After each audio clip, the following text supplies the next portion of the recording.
Do you know about the Simpsons episode where Grandpa's eyes fall out of his socket? Or the one where elves live in a secret underground land in Springfield? Well, in this video, I'm going to cover some of the strangest canon episodes in The Simpsons that make you wonder, what the...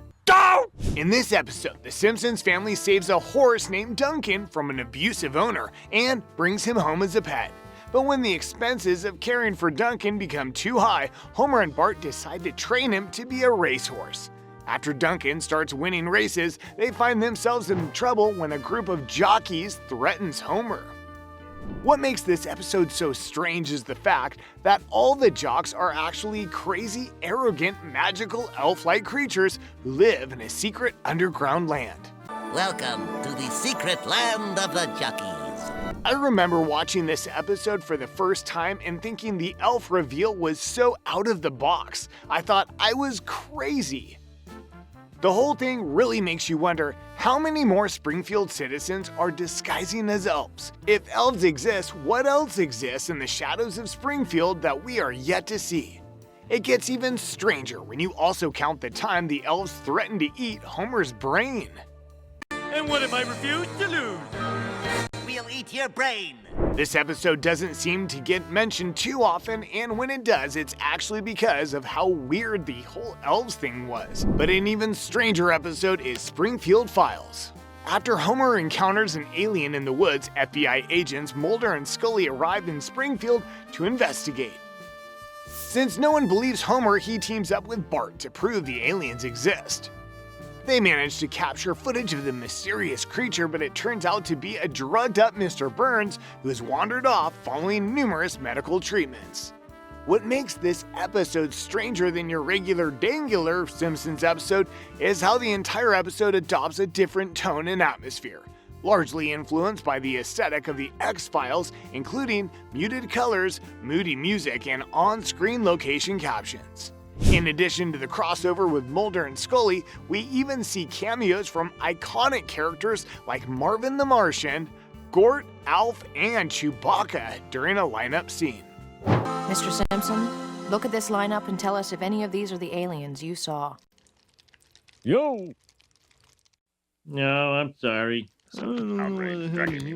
Did you know that this FBI lineup scene is the most illegal shot in the history of the show, as the writers did not get permission to use any of the characters besides King Kodos?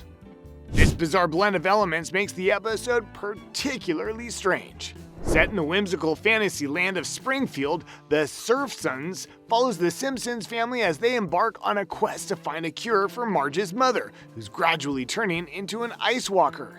Their adventure leads them through encounters with wizards, witches, and dragons. What makes this episode particularly unusual is its abrupt beginning. It plunges viewers straight into the fairy tale without any lead-up or storytelling framework.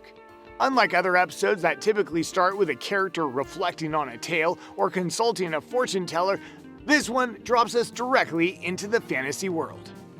We just need to come up with 100 gold pieces. How much do we have in our savings? Let me think. There's that thing, and then I had the...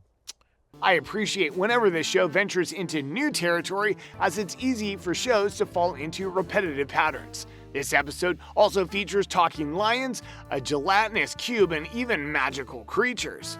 Overall, it's strange, but in a good way. This episode is basically about Bart crossing state lines so that he can legally marry a pregnant teenager. Sheesh. This alone should tell you that this is not one of those episodes that try to write Bart like an older character. Some try but can't actually age him up, but this episode is actually a successful example of putting Bart in an adult plot because he's portrayed throughout as a naive but good-hearted kid. And because he's had a lot of success messing around with adult stuff, he's very capable of getting into situations in which he's completely in over his head, is barely aware of the fact. His innocence is the element that gets lost a lot when they try to do this kind of thing. But this episode did that perfectly, and it was strange to witness that. This season 23 episode revolves around a talking rag who recounts its journey from a medieval French tapestry to its current home at Moe's Tavern. The rag's adventurous spans across various historical periods, including being consumed by a Viking, serving as a chopping block in a Persian harem, becoming Michelangelo's paint rag, and even being transformed into soup during the Great Depression. It eventually ends up on Mount Everest, where it's discovered by a Yeti who gives it to his son. It's quite bizarre for a Simpsons episode to focus on the life story of a dirty piece of fabric. But Leduc was about to be called home to the worst kind of hell. The rag acts as a narrative device, allowing viewers to see The Simpsons in different historical contexts. The framing of the episode around a fabric's life story is one of the strangest concepts I've encountered. It's surprising how we transition from exploring typical family issues like financial struggles to following the life adventures of a piece of cloth. In this episode, Bart sandwiched Milhouse's rabbit's foot and some radioactive booze are buried in a time capsule, leading to a swarm of Bart goblins that wreak havoc in the future. To prevent this disaster, the Planet Express crew travels back in time to kill Homer before it happens. What's unusual about this is that while The Simpsons and Futurama have had brief interactions before, those moments weren't considered part of the official story. So, seeing the characters meet in a full episode was pretty wild. The two shows are quite different. The Simpsons focuses on a lower middle class family in the present, while Futurama is set in the year 3000 with sci-fi themes like aliens and time travel. At the end of the episode, Bender is seen sleeping in a Simpsons basement and makes another appearance later, which arguably makes this episode part of the official canon, adding to its strangeness.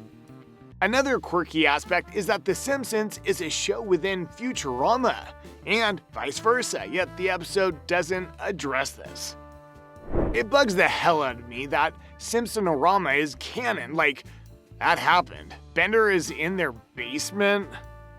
Bear in mind that this episode aired during a time when having an email address was still considered quite significant. In this episode, Homer buys a computer after discovering that a work memo was sent via email, leading him to create a gossip blog. He begins posting conspiracy theories about flu shots, which results in him being captured and sent to an island designed for people who know too much. The plot of the episode is intricate and ambitious, even by The Simpsons standards. On the island, Homer's replaced by a doppelganger who speaks with a German accent, yet no one seems to notice anything amiss. To add to the absurdity, Homer ends up winning a Pulitzer Prize for his conspiracy theories. Oh, they drugged the tea. They knew my one weakness. Simpsons episodes that are all wacky and crazy are not always good, but this is somehow different. It's like a wild fever dream, but despite it getting crazier, you just want to see how it ends. It was creepy, but also beautiful, and the whole aesthetic is awesome. For the most part, I really like this episode, but it gets pretty weird in the third act when it becomes a prisoner parody. In El Viaje Misterioso de Nuestro Homer, The Mysterious Voyage of Homer, after winning a chili eating contest, Homer starts to hallucinate and embarks on a surreal journey. During this solo adventure, he encounters a talking coyote that presents itself as his spirit guide.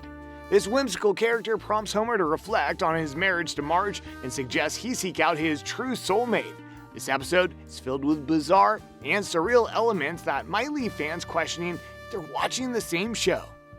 Homer's hallucinations take him to a gravity-defying desert and lead him to climb a pyramid. The chaos culminates in a hilarious scene where a cargo ship accidentally spills containers full of hot pants, resulting in a comedic scramble. It's definitely one of the strangest and most unforgettable episodes in the series, which is saying something. I really enjoyed the bizarre journey with Homer and the unique, beautiful animation used in his hallucinations. Johnny Cash's guest appearance as the coyote was fantastic. He brought something completely different to the show. During a field trip, Lisa stumbles upon a flower that makes dangerous scorpions peaceful. Pharmaceutical company learns that her discovery and plans to synthesize it into a drug to help grumpy elderly people relax. However, the miracle drug has an unexpected side effect. It causes dislocated eyeballs. Yeah, I cannot make stuff like this up. Thank you for the tour of your factory, Mr. Wonka. I am not Willy Wonka. No, you're Augustus Gloop, the fat German boy. The idea of introducing a dangerous chemical that can change behavior is wild. Gets even wilder when a pharmaceutical guy conveniently shows up at Moe's and convinces Homer and Grandpa to mass produce the chemical as a drug. And the result? It gets spread among Springfield's elderly, leading to their eyeballs popping out. This is one of the most cartoonishly outrageous moments in the series, right up there with Sideshow Bob's face peeling off. The seniors actually see their dangling eye tendrils as a small price to pay for feeling better, which is just so absurd. Then at the last minute, Grandpa has this sudden realization that they're part of the greatest generation and need to be grumpy and responsible to clean up after their kids. Feels so absurd and unexpected, leaving you wondering what the takeaway really is. Even Lisa acknowledges her confusion about the lesson, which just adds to the overall silliness.